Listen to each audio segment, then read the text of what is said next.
औज़ बिल्लाहि मिनश्शैतानिर्रजीम बिस्मिल्लाहिर्रहमानिर्रहीम। शुरू करती हूँ अल्लाह के बबरकत नाम से जो बहुत ही मेहरबान नहायत रहम फरमाने वाला है। अस्सलामु अलैकुम वरहमतुल्लाहि वबरकातुहू। मेरे प्यारे बहन भाइयों, आज एक और नई वीडियो के साथ आप लोगों की खिदमत में हाजिर हुई हूँ।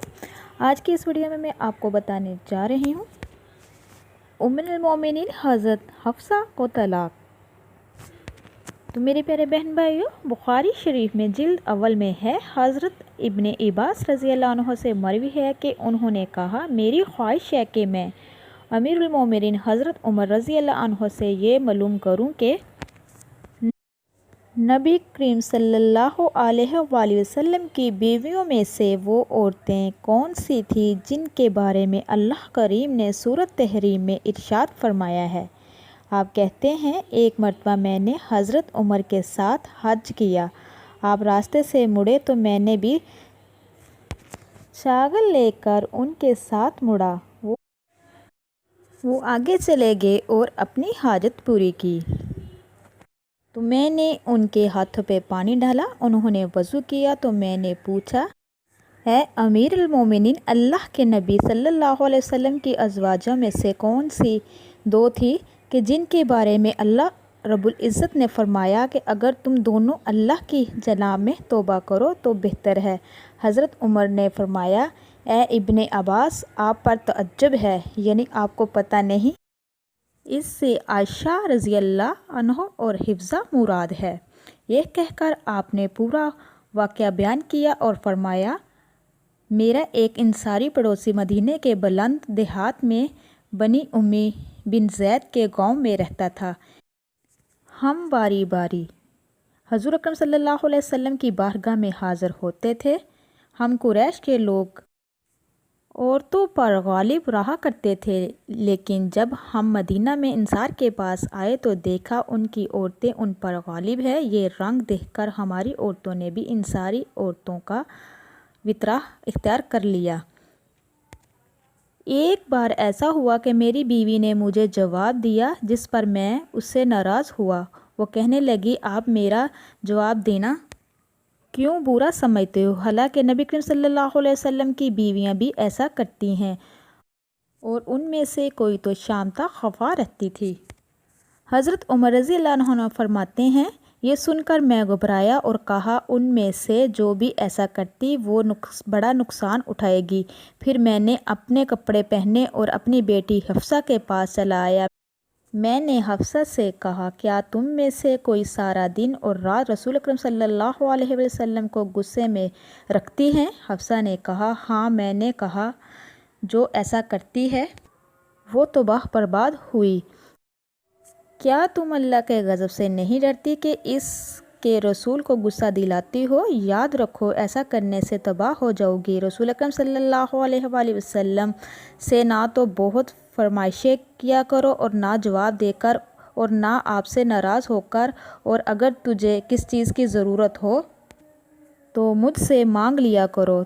इस धोखे में मत आ, तेरी हिजोली तुझसे ज़्यादा खूबसूरत है और रसूल अकरम सल्लल्लाहु अलैहि वसल्लम तुझसे ज़्यादा उसे चाहते हैं। इससे अमीरुल मोमिनीन का इशारा हज़रत उम्मुल मोमिनीन हज़रत आयशा रज़ी अल्लाह की तरफ था।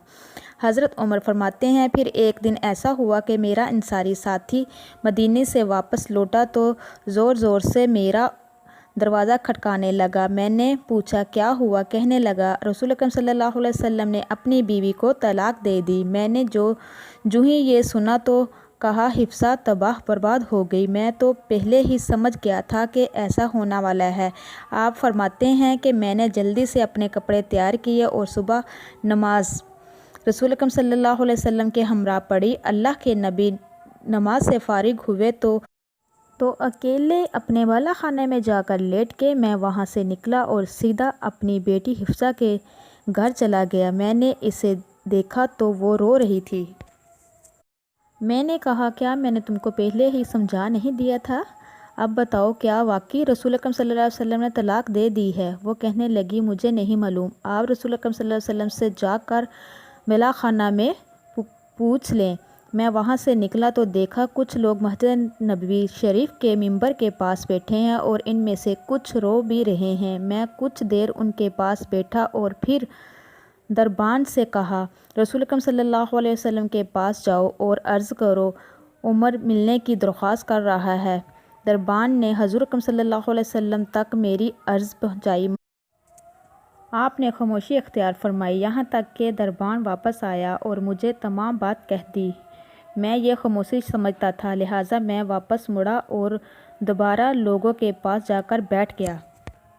مگر پھر رسول اکرم صلی اللہ علیہ وسلم نے خاموشی اختیار فرمائی۔ پس جب تیسری بار میں نے غلام کو اندر اجازت کے لیے بھیجا، پھر اس نے باہر آ کر وہی کہا۔ میں مایوس ہو کر واپس لوٹنے ہی والا تھا کہ غلام نے مجھے کہا، اے عمر، رسول اکرم صلی اللہ علیہ وسلم نے آپ کو اجازت دے دی ہے۔ چنانچہ میں اجازت پا کر حاضر دربار ہوا تو دیکھا کہ رسول اکرم صلی اللہ علیہ وسلم جس پر کوئی بچھونا وغیرہ نہیں تھا اور آپ کے پہلو مبارک پر بورے کے نشان پڑ گئے تھے اور چمڑے کے تکیے کے ساتھ ٹیک لگائے ہوئے تھے جس میں کھجور کی چھال بری ہوئی تھی۔ میں سلام میں عرض کیا اور دریافت کیا، کیا آپ نے اپنی بیویوں کو طلاق دے دی؟ آپ نے نگاہ میری طرف اٹھائی اور فرمایا، نہیں۔ مجھے یہ سن کر بہت اطمینان اور سکون ملا۔ پھر میں نے رسول اکرم صلی اللہ علیہ وسلم کے دل بہلانے کو چند باتیں کہیں جن سے آپ مسکرا دیے اور پھر حفصہ کے پاس جانے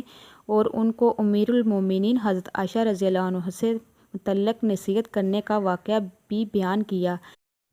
مفہوم حدیث پاک البخاری 334 روایت میں ملتا ہے کہ رسول اکرم صلی اللہ علیہ وسلم نے ایک بار ام المومنین حضرت حفصہ رضی اللہ عنہا کو طلاق دے دی تھی، لیکن یہ طلاق رجعی تھی۔ جب حضرت عمر فاروق رضی اللہ عنہ کو اس کی خبر ملی تو آپ کو بہت دکھ ہوا، یہاں تک کہ شدت غم کی وجہ سے سر پر مٹی ڈالتے اور کہتے، اس کے بعد اب اللہ رب العزت کی نگاہ میں عمر اور اس کی بیٹی حفصہ کی کوئی قدر نہیں۔ پھر جب یہ خبر مزید پھیلی تو حضرت حفصہ سے ماموں عثمان قدامہ رضی اللہ عنہ آپ کے پاس آئے۔ حضرت حفصہ ان کے سامنے روتی جاتی اور کہتی، اللہ کی قسم، رسول اکرم صلی اللہ علیہ وسلم نے مجھ سے اکتا کر طلاق نہیں دی۔ اتنے میں اللہ کے نبی بھی تشریف لے آئے۔ حضرت حفصہ نے جب حضور اکرم صلی اللہ علیہ وسلم کو دیکھا تو آپ سے پردہ کر لیا، لیکن حضور کو تو آپ سے رجوع کرنے کا حکم مل چکا تھا۔ چنانچہ حدیث پاک کے الفاظ کچھ یوں ہیں کہ حضرت قیس بن زید سے روایت ہے کہ رسول اکرم صلی اللہ علیہ وسلم نے حضرت حفصہ کو ایک مرتبہ طلاق دی اور پھر رجوع فرما لیا۔ اس کی وجہ یہ تھی کہ حضرت جبرائیل علیہ السلام نے آپ سے کہا، آپ حضرت حفصہ رضی اللہ سے رجعت کر لیں، کیونکہ وہ بہت روزے رکھنے والی اور نماز پڑھنے والی ہے اور وہ جنت میں بھی آپ کی زوجہ ہوگی۔ تو اسی کے ساتھ میں اجازت چاہوں گی۔ آپ میرے لیے دعا کیجیے گا، میں آپ کے لیے دعا کروں گی۔ اب تک کے لیے اتنا ہی۔ اللہ حافظ۔